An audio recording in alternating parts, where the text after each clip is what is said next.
America ఫ్లోరిడాలోని launch station నుంచి Falcon 9 బయలుదేరింది. శుభాన్షు శుక్లాతో పాటు మరో ముగ్గురు 14 రోజుల పాటు అంతరిక్షంలో ఉండనున్నారు. అతను ఇండియన్ నేవీలో గ్రూప్ కెప్టెన్గా పనిచేస్తున్నారు. గతంలో గగన్యాన్ ప్రాజెక్టులో భాగంగా స్పేస్లోకి వెళ్లారు. ఇక ఇండియన్ ఆస్ట్రోనట్ శుక్లా ఉత్తరప్రదేశ్లోని లక్నోలో జన్మించారు. 2005లో నేషనల్ డిఫెన్స్ అకాడమీ నుండి కంప్యూటర్ సైన్స్ డిగ్రీ పూర్తి చేశారు. 2019లో ఇన్స్టిట్యూట్ ఆఫ్ ఏరోస్పేస్ మెడిసిన్లో ఆస్ట్రోనట్గా ఎంపికయ్యాడు. ఇక ఇండియన్ ఎయిర్ ఫోర్స్లో మింగ్ సుఖోయ్ యుద్ధ విమానాలు నడిపిన అనుభవం కూడా అతనికి ఉంది. ఇక రష్యా యూరీ గగరిన్ కాస్మోనట్ ట్రైనింగ్ సెంటర్లో శిక్షణ పొందాడు.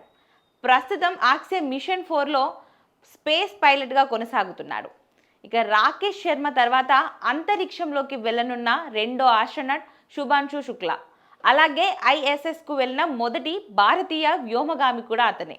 ఈ మిషన్ కోసం ఇండియా 550 కోట్లు ఖర్చు చేసింది.